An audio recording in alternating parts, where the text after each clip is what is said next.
Okay, chapter 10 Dinosaurs from Anglo Saxon and Other Records.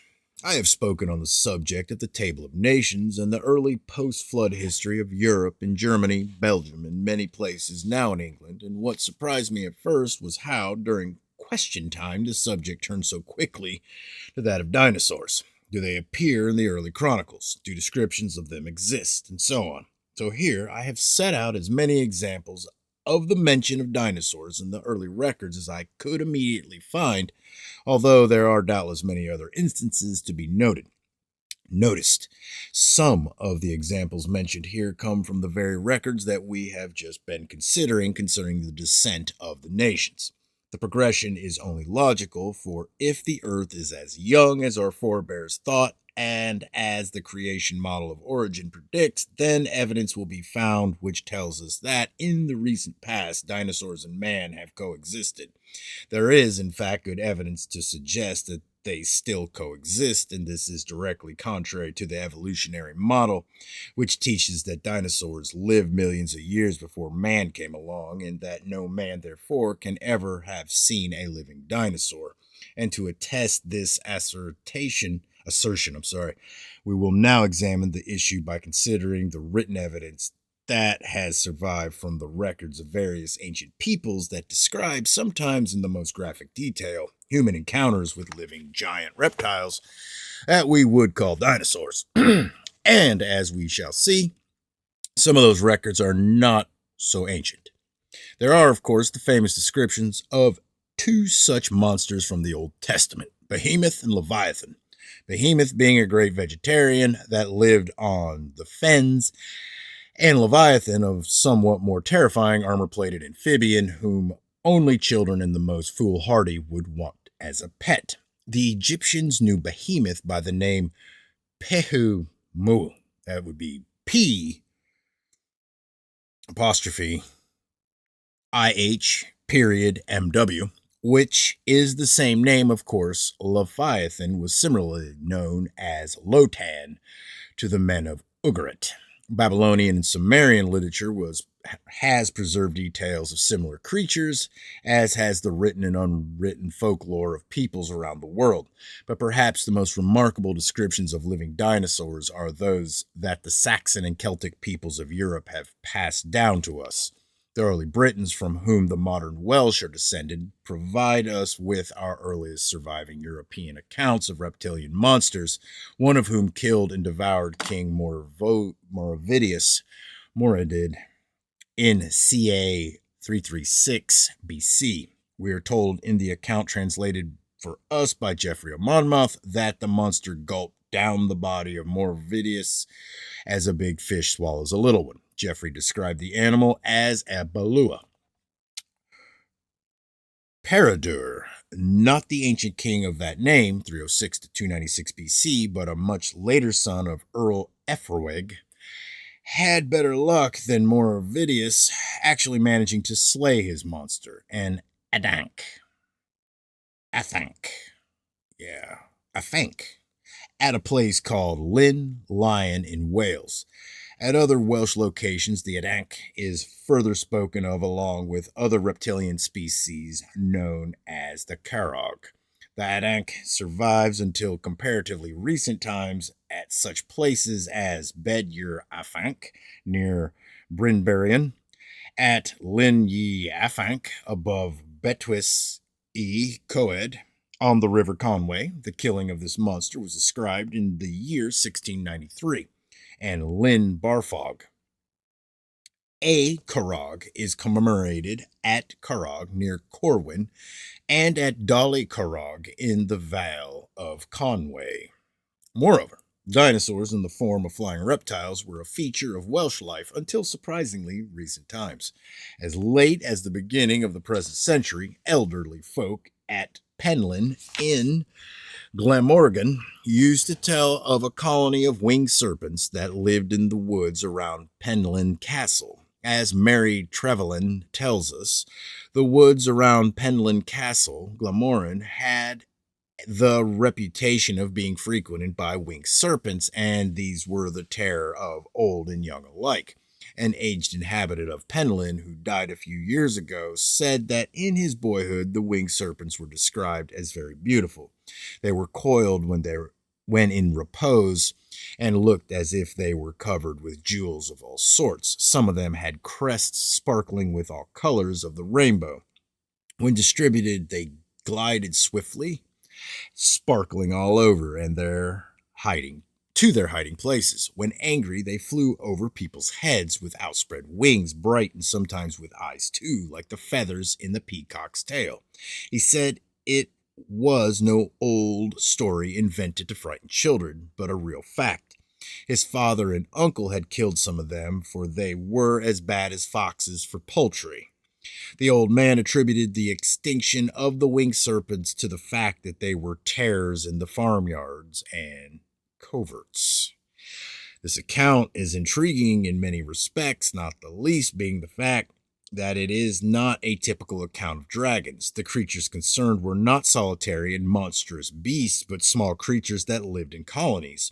Not at all like the larger species of winged reptile that used to nest upon an ancient burial mound or tumulus at Terek Arabitus in the county of Dyfed, for example.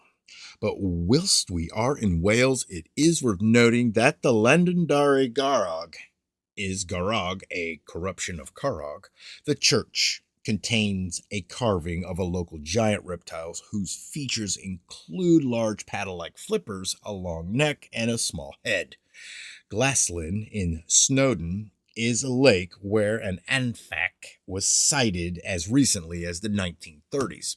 On this occasion, two climbers on the side of a mountain looked down onto the surface of Glaslyn, and they saw the creature, which they described as having a long gray body, rise from the depths of the lake to the surface, raise its head, and then submerge again. One could multiply such reports by the hundred. In England and Scotland, again, until comparatively recent times, other reptilian monsters were cited and spoken of in many places. The table at the end of this chapter lists 81 locations in the British Isles alone in which dinosaur activity has been reported. There are, in fact, nearly 200 such places in Britain.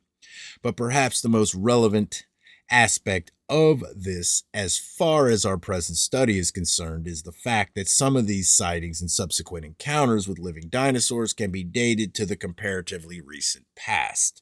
The giant reptile at Burrs in Suffolk, for example, is known to us from a chronicle of 1405. Close to the town of Burris, near Sudbury, there has lately appeared, to the great hurt of the countryside, a dragon, vast in body, with a crested head, teeth like a saw, and a tail extending to an enormous length. Having slaughtered the shepherd of a flock, it devoured many sheep. After an unsuccessful attempt by local archers to kill the beast, due to its impenetrable hide, in order to destroy him, all the country people around were summoned. But when the dragon saw that he was again to be assailed with arrows, he fled into the marsh or mere, and there hid himself among the long reeds, and was no more seen. Later in the 15th century, according to a contemporary chronicle that still survives in Canterbury's cathedral's library, the following incident was reported. On the afternoon of Friday, 26th September 1449, two giant reptiles were seen fighting on the banks of the River Stour, near the village of Little Congnard, which marked the English county borders of Suffolk and Essex. One was black and the other reddish and spotted. After an hour-long struggle that took place, to the admiration of many of the locals beholding them, the black monster yielded and returned to its lair, the scene of the conflict being known ever since as Sharpfight Meadow. As late as August 1614, the following sober account was given of a strange reptile that was encountered in St. Leonard's Forest in Sussex. The sighting was near a village that was known as Dragon's Green long before this report was published. This serpent, a dragon as some call it, is reputed to be 9 feet, or rather more in length, and shaped almost in the form of an axle tree of a cart.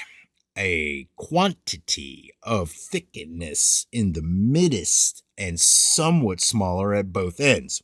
The former part, which he shoots forth as a neck, is supposed to be an ellie, 3 feet 9 inches or 114 centimeters long, with a white ring, as it were, of scales about it. The scales along his back seem to be blackish, and so much as is discovered under his belly appeareth to be red. It is likewise discovered to have large feet, but the eye may there be deceived, for some suppose that serpents have no feet. The dragon rides away, as we call it, as fast as a man can run. His food, rabbits, is thought to be, for the most part, in a coney warren, which he much frequents. There are likewise upon either side of him discovered 2 great bunches so big as a large football, and, as some think, will in time grow to wings. But God, I hope, will, to defend the poor people in the neighborhood, that he shall be destroyed before he grows to fledge. Yeah. This dragon was seen in various places within a circuit of 3 or 4 miles, and the pamphlet named some of the still living witnesses who have seen him. These included John Steele, Christopher Holder, and a certain widow woman dwelling near Faggot. Another witness was the carrier of Horsham, who lieth at the White Horse Inn in Southwark. One of the locals set his 2 mastiffs onto the monster, and apart from losing his dogs, he was fortunate to escape alive from the encounter, for the dragon was already credited with the deaths of a man and woman at whom it had spat, and who consequently had been killed by its venom. When approached unwittingly, our pamphleteer tells us the monster was of countenance very proud, and at the sight or hearing of men or cattle will raise his neck upright and seem to listen and look about with great arrogancy. An eyewitness account of typically reptilian behavior. Again, as late as 27th and 28th May 1669, a large reptilian animal was sighted many times, as was reported in the pamphlet, a true relation of a monstrous serpent seen at Henham, Essex, on the Mount of Saffron Walden.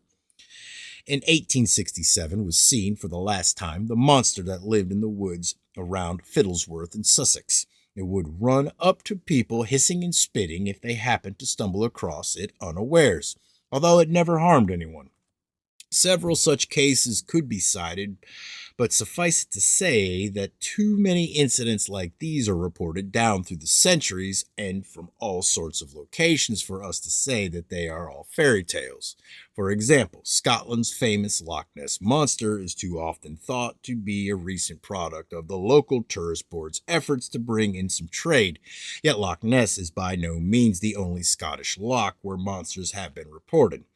Loch Lomond, Loch Awe, Loch Rannoch, and the privately owned Loch Maror, over 1,000 feet deep, also have records of monster activity in recent years.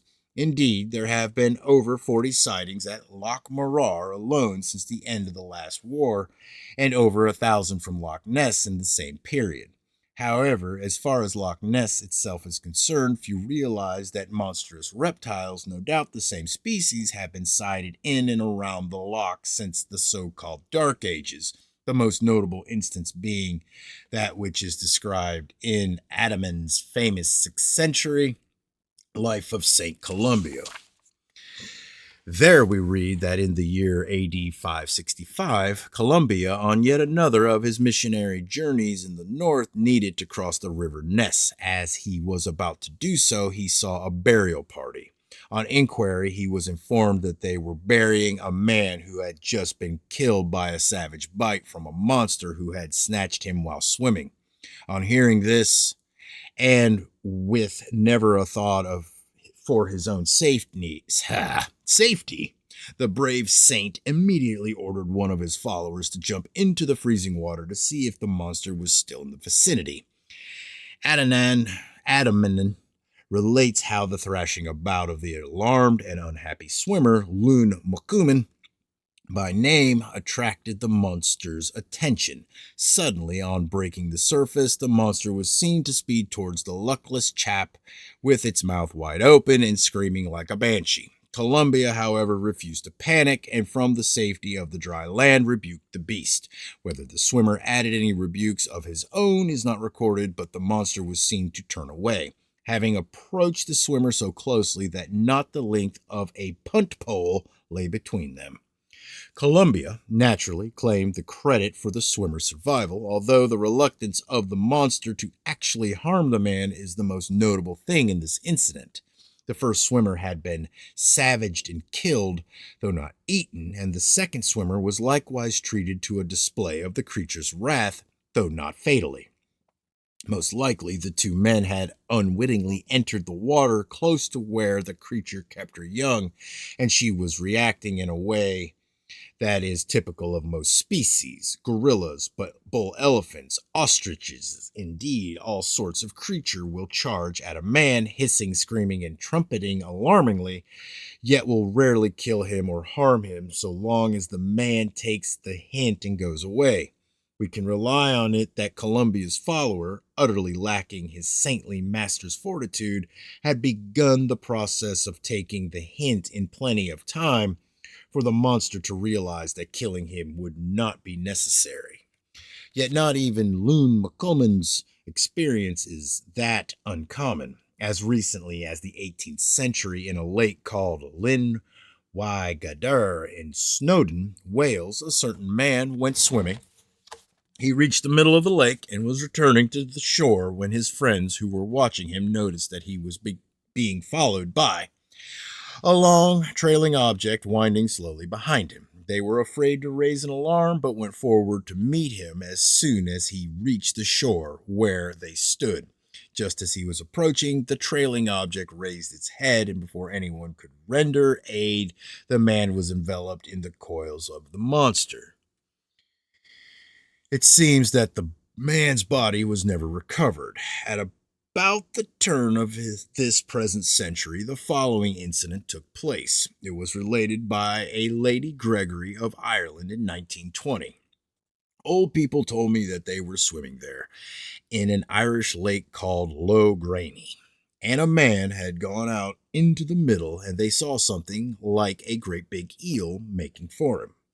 Happily, on this occasion, the man made it back to the shore, but the important thing for us to notice is that these are only a few of a great many reports concerning the sightings in recent times of lake-dwelling monsters, which, if only their fossils had been found, would have been called dinosaurs. But the British Isles are not the only place where one can find such reports. They occur quite literally all over the world. William Caxton, for example, England's first printer, recorded for us in 1484 the following account of a reptilian monster in medieval Italy. I have modernized the spelling and punctuation. There was found within a great river, i.e., the Po of Italy, a monster marine, or of the sea, of the form or likeness which followeth. He had the form or making of a fish, the which part was in two halves, that is, to wit, double. He had a great beard, and he had two wonderfully great horns above his ears. Also, he had great paps, and a wonderfully great and horrible mouth. And at the both of his elbows he had wings right broad and great of fish's armor, wherewith he swimmed, and only he had but the head out of the water.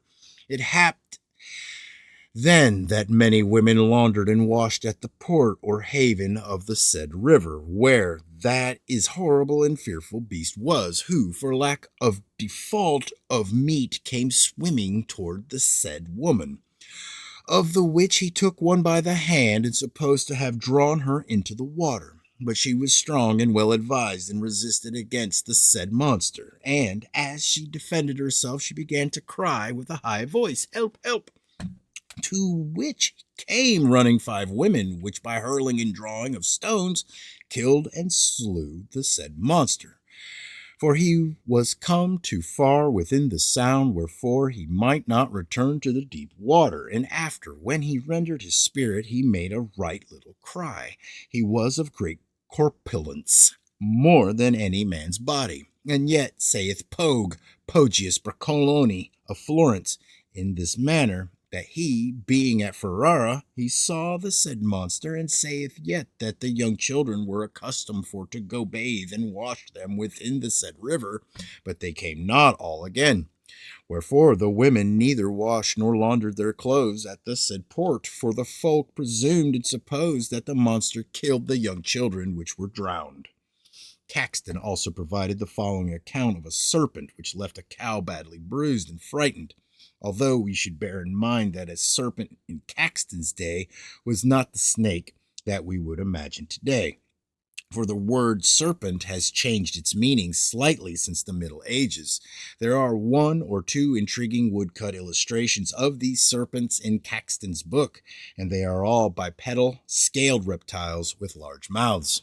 About the marches of Italy within a meadow was sometime a serpent of wonderful and right marvelous greatness, right hideous and fearful. For first he had the head greater than the head of a calf. Secondly, he had a neck of the length of an ass, and his body made after the likeness of a dog. And his tail was wonderfully great, thick and long, without comparison to any other. A cow, seeing so right horrible a beast, she was all fearful, and lift herself up, and supposed to have fled away. But the serpent with his wonderfully long tail enlaced her two hind legs, and the serpent then began to suck the cow, and indeed so much was so long he sucked that he found some milk. And when the cow might escape from him, she fled unto the other cows, and her paps and her hind legs, and all that the serpent touched was all black in great space of time. These accounts are clearly factual and witness reports rather than fairy tales, and are as close to journalistic reporting as we shall ever see in the works from the Middle Ages. But for a more modern example of such journalistic reporting, let us consider the following article that appeared recently in that most sober of British journals, The Times.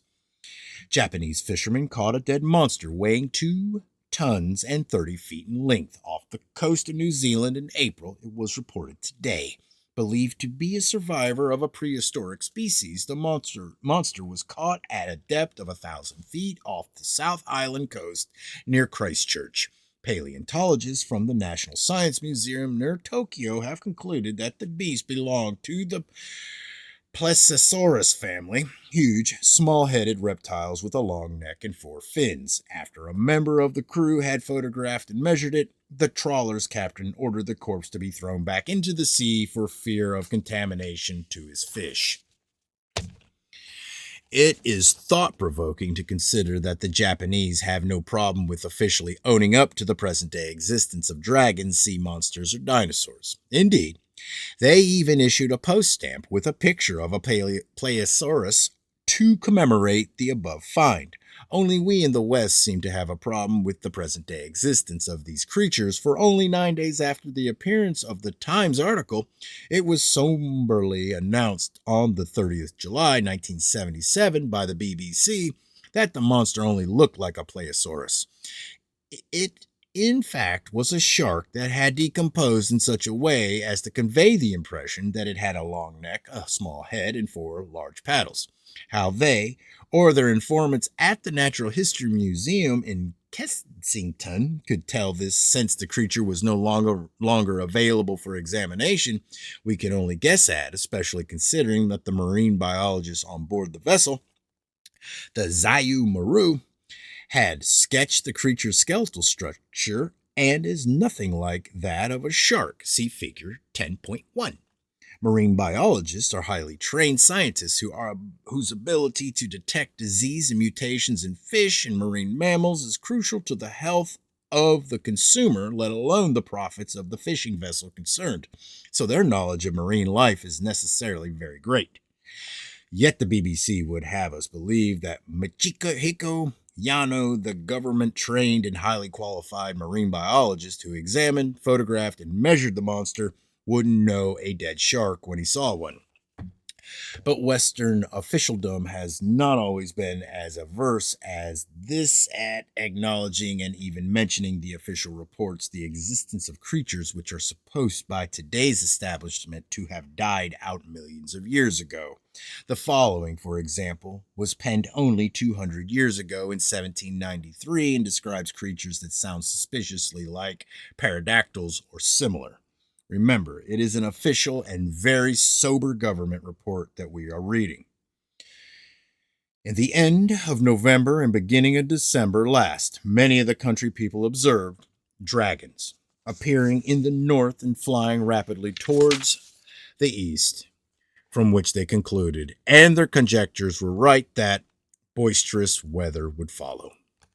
This report is intriguing for the fact that exactly 1,000 years before an almost identical report made its appearance in the Anglo-Saxon Chronicle under the year 793.